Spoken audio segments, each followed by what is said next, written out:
Hello everyone and welcome to lesson 20.3B. I've entitled this video, Life and Culture of East Africa. This video is going to cover pages 629 to 631. Life and Culture. In East Africa, traditional customs, as well as the impact of modernization, can be seen in daily life and culture. Culture in East Africa often displays a blend of African and European ways of life. Daily life. The rhythms of daily life are varied in East Africa. One factor is where people live, in cities or in rural areas. Most East Africans live in the countryside, but cities are growing rapidly due to the economic opportunities they provide. Nairobi is Kenya's capital and most important industrial city. The city is home to more than 3 million people. This makes Nairobi the most populous city in East Africa. It is a city of contrasts. High-rise business and apartment buildings sit near slums built of scrap metal material. Question 1. Why are cities growing rapidly in East Africa? Because they offer economic opportunities. 2. What is Kenya's capital and most important industrial city? Nairobi. 3. What is the most populous city in East Africa? Also Nairobi. And question 4. How is Nairobi a city of contrast?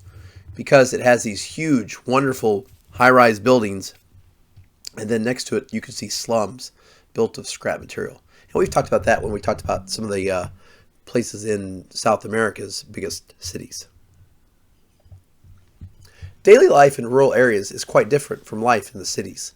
A rural family's housing, for example, might consist of a thatched roof dwelling with very little in the way of modern or sanitary conveniences. Often, no electricity is available. Some rural people practice subsistence agriculture, growing crops to feed themselves and their families. Other rural people grow cash crops to sell. Question number 5. What are 2 things that a person in rural East Africa might go without in their daily life? They might go without some of the daily conveniences, sanitary conveniences we have, like running water, and they might go without electricity.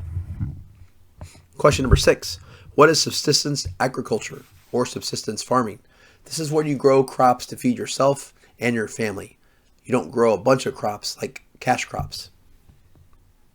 In Tanzania, groups such as the Sukuma farm the land south of Lake Victoria.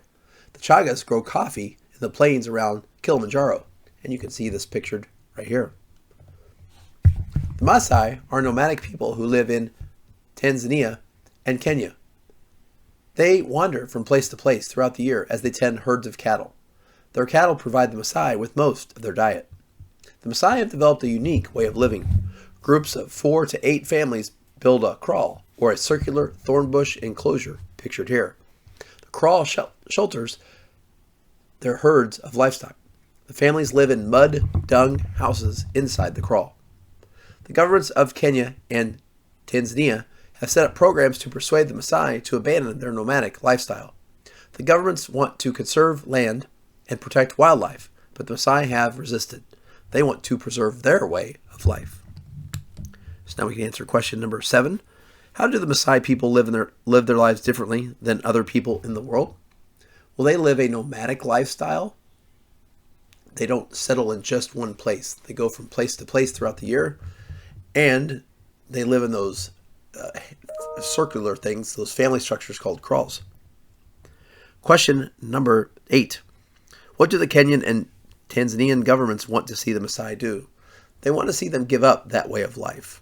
They want to do that so that they can preserve the wildlife and the land. Question number 9. Why do the Maasai disagree with what the Kenyan and Tanzanian governments want? Because they want to preserve their way of life that's been passed down from them from generation to generation. Arts and culture. East African culture is deeply influenced by oral tradition. This means that stories, fables, poems, proverbs, and family histories are passed by word of mouth from one generation to the next. Folk tales and fables offer good examples of oral tradition. In Kenya, the oral tradition functioned in a political way. Hymns of praise were passed on to support independence. And you can see examples of the oral tradition right here.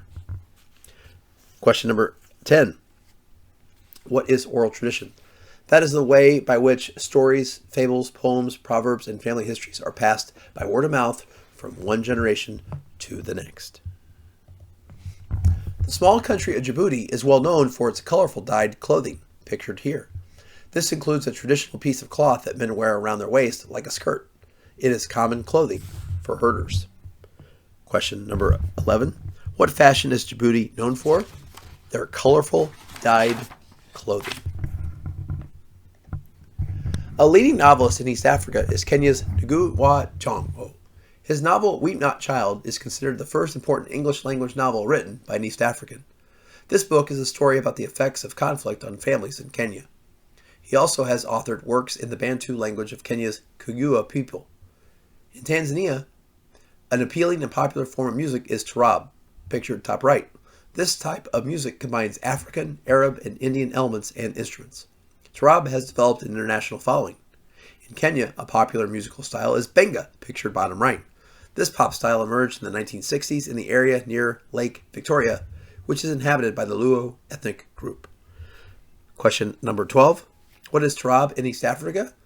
That, for them, is their appealing and popular form of music that combines African, Arab, and Indian elements and instruments. Question 13. What is benga in Kenya? That is their popular musical style. It's a form of pop music. East Africa is also linked to important findings in the fields of anthropology and ecology. Evidence indicates that East Africa is where human beings originated. The earliest known human bones come from Kenya and Ethiopia. The fossil beds of Olduvai Gorge in northern Tanzania have furnished us with an important record of 2 million years of human evolution. Question number 14.